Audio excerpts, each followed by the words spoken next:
Zonia Conservation Hub, where we are working to conserve wildlife such as the jaguar, Andean bear, New World monkeys, and plant life like the orchid. Now, there are many bird species in this region that could use our help as well. One of those is the macaw. Now, macaws are social birds that live in pairs and flocks in Central and South America. Snack time. But unfortunately, nearly every species of macaw is endangered. But luckily for you, here at Wegeforth Bowl, we have our own little flock that is very excited to show off for you all. So, without further ado, let's welcome our flock of macaws.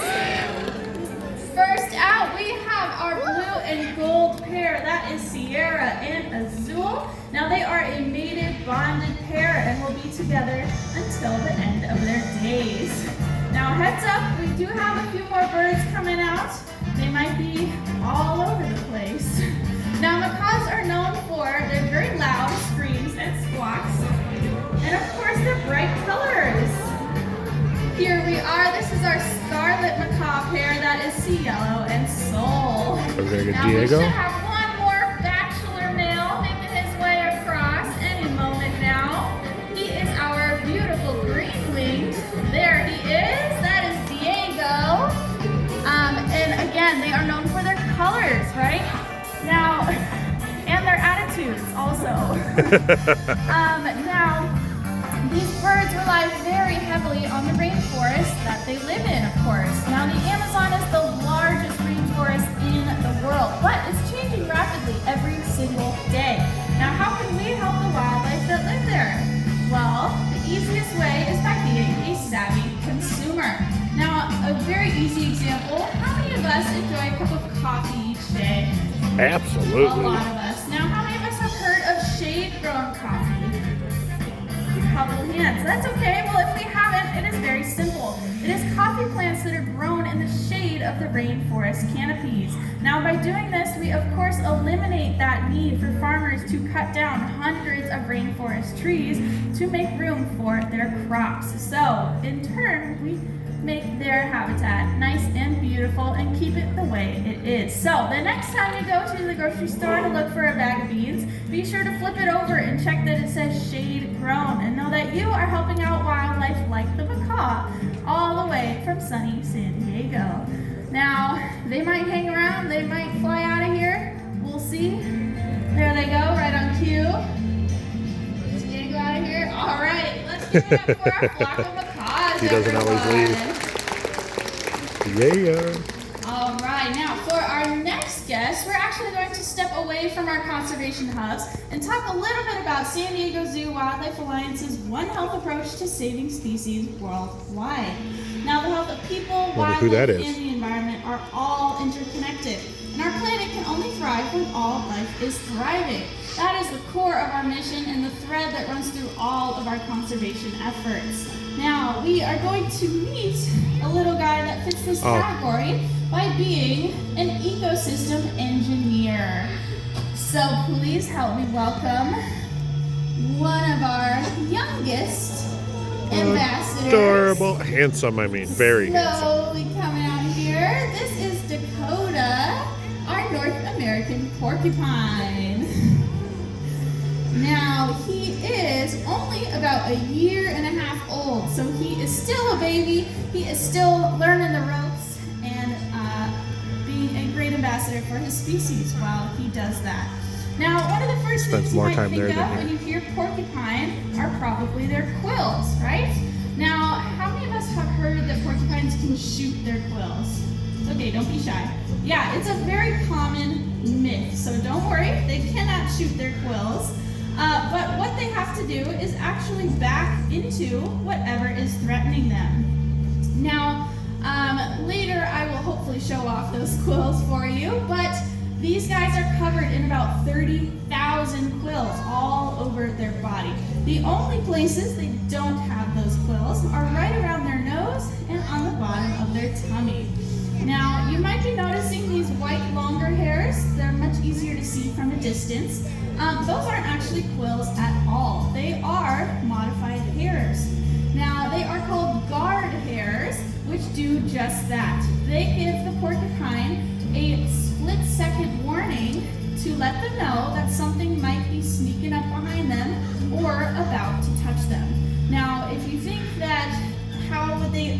easily be able to be snuck up on that close. Well, porcupines are actually rodents, so they don't have the best eyesight, so they depend very heavily on their sense of smell and their sense of hearing. So if a very stealthy predator were able to sneak up on this little guy, those guard hairs will give him that split-second warning for the porcupine to then show off what is underneath. There we go. Now, if you're wondering what porcupine quills feel like, they are made of keratin, which is the same protein as our hair and fingernails. So if you would like to know, you can just feel the top of your fingernail. Now, just like our hair and fingernails, they will shed and regrow these quills all throughout their lives. Now, when they are protecting themselves, like I said, they will actually have to back into whatever is threatening them. Now, those quills are very loosely attached to their skin, so they will pop right out of the porcupine's skin, and once they are embedded into the predator, they have a specially designed quills with a microscopic barb on the end, which unfortunately for the predator, digs deeper and deeper into the skin over time. So if you or maybe even your pets are ever quilled by one of these little guys, the best thing to do is to pull them out as soon as possible. Now, I did mention he is a rodent. Now, he is the second largest rodent in North America. Does anyone know the first? Beaver. As far as our South America. Beaver. I heard it is a beaver. Great job. These guys are second, right behind the beaver. I did say he is a baby. He's only about 14 pounds right now, but his father was about 30 pounds. So he will hopefully More time get there much, than here. much bigger. His dad's name Now is that I Jasper, have him mom is turned Maisie. around, and he's munching very happily, we can talk about the business end.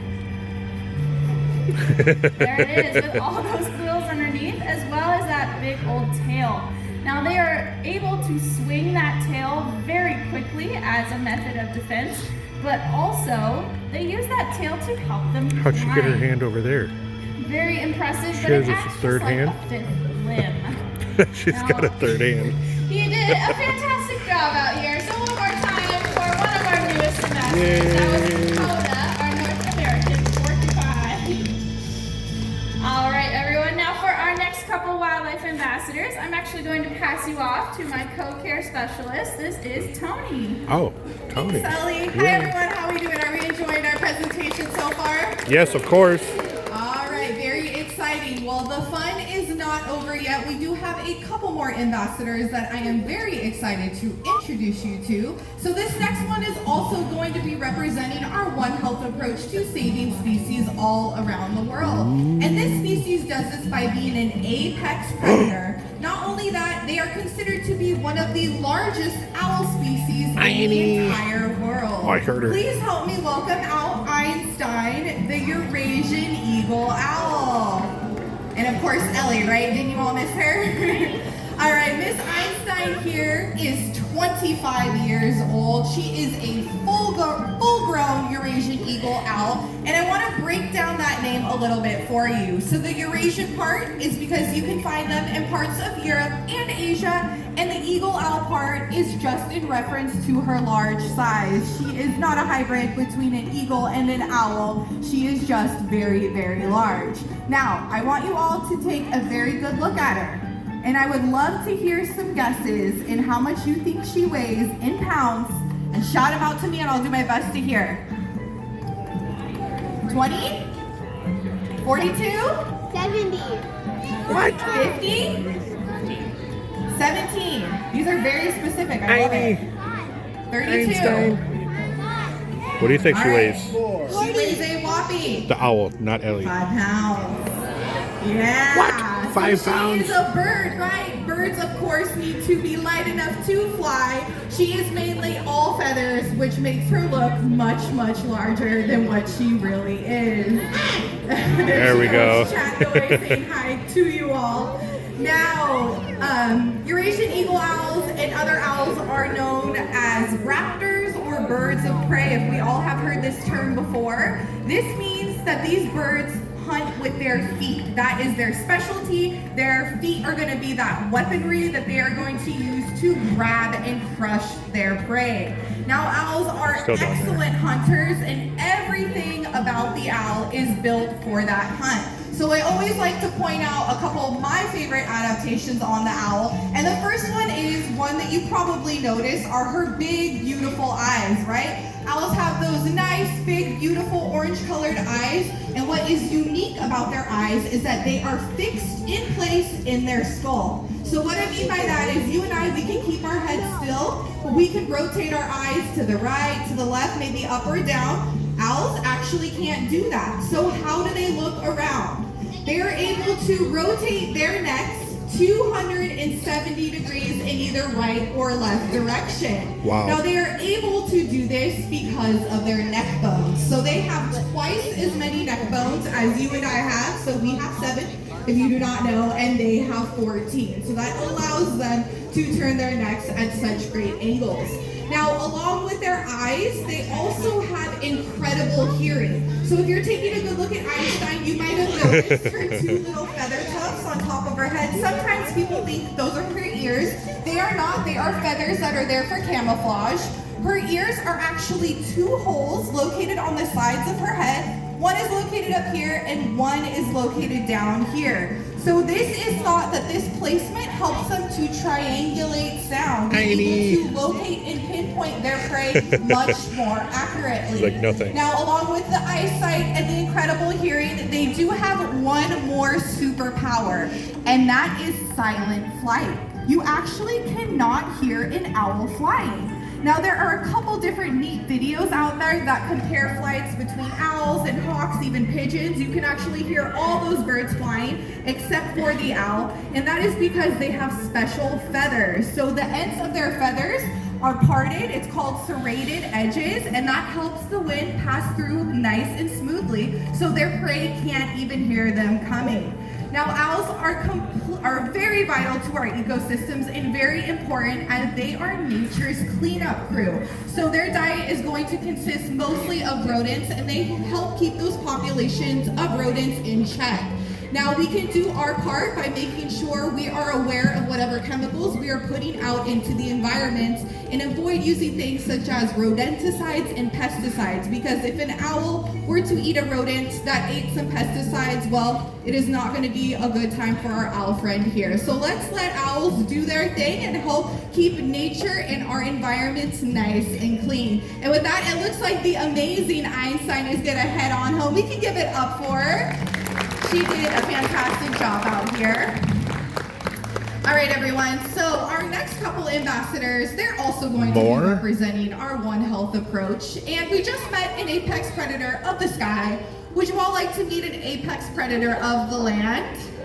Ooh. How about the largest canine species in the world? All right, so 1, 2, or shortly 3. we are going to be welcoming out part of our Wegeforth Bowl wolf pack. Now they are coming out over to our stage area here. So if you are coming in, I just ask that you quickly find a seat. That way we make sure they are nice and comfortable when they are coming out here and can hopefully get nice and close to you all. So these are our gray wolves. I want to do a little bit of an introduction. Is over there. The first one you are seeing up here, the lighter color, that is Shasta. She is the female of the group. And right here next to her color fur is Wegeforth.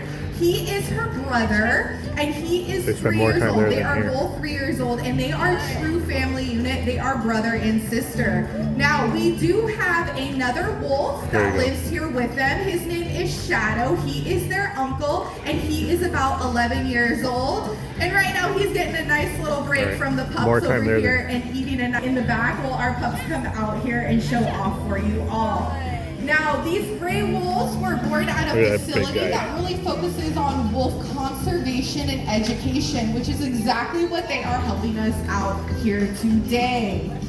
Now, wolves, they were once found all over North America, but they are mainly now only found in a couple U.S. states as well as parts of Canada. And that is because they were hunted to near extinction. Is anybody familiar with the story of Yellowstone and how wolves Raina. introduced there. Well, I highly encourage you to look more into that story, but essentially wolves were almost eradicated completely from that area, and they were brought back by a conservation group. And once the wolves returned back to the area, we found the ecosystem start to regain balance and Choice regain control. health. You did not want to come over here. So what the wolves do is they are keystone Choice species, control. meaning their presence there helps keep the ecosystems in check. So just by being wolves, just like our owl friend, they keep populations of other wildlife in check, specifically the grazers like elk, moose. And by doing that, we allow vegetation to grow, and by having vegetation, we have different habitats and wildlife thrive. So they are very important. Oh, now, yeah. Right now, we are going to be showing off a very fun but natural behavior called scent rolling. Does anybody's dogs at home do this?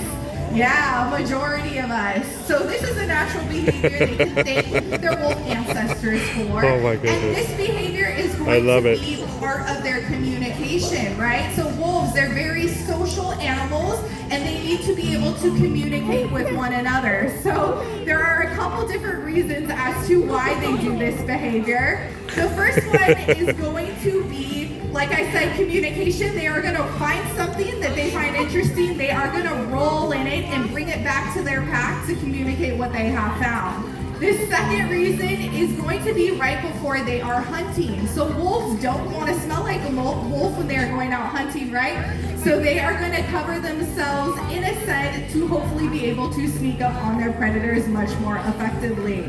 Now, being pack animals, they do hunt in packs, and they are marathon runners, meaning they are going to chase after their prey for a very long time before they actually attack. They are going to tire out their prey as best as possible.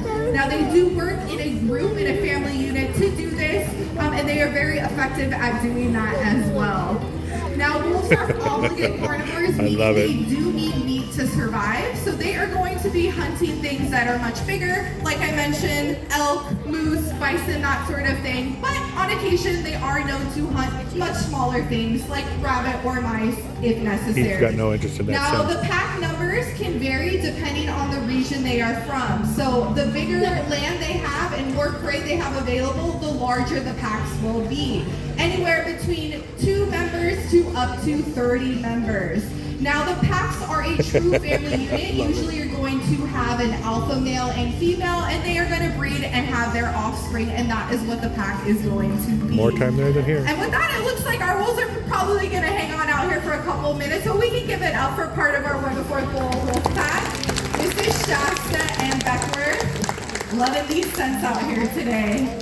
All right, everyone, well, here at the San Diego Zoo, we are creating a world where all life thrives through collaboration, innovation, and inspiration. We hope something you learned inspires you to take action. Now, conservation is at the heart of everything we do, but we, of course, can't do it alone. We need dedicated allies like all of you. So you can join us here at the San Diego Zoo by becoming a member. You can volunteer your time or your knowledge, or you can even partner with us with some of our bigger conservation projects. Why? Because when wildlife thrives, all life thrives. Thank you all so much for coming out, and I hope you enjoy the rest of your day here at the world famous San Diego Zoo. Bye-bye, everyone.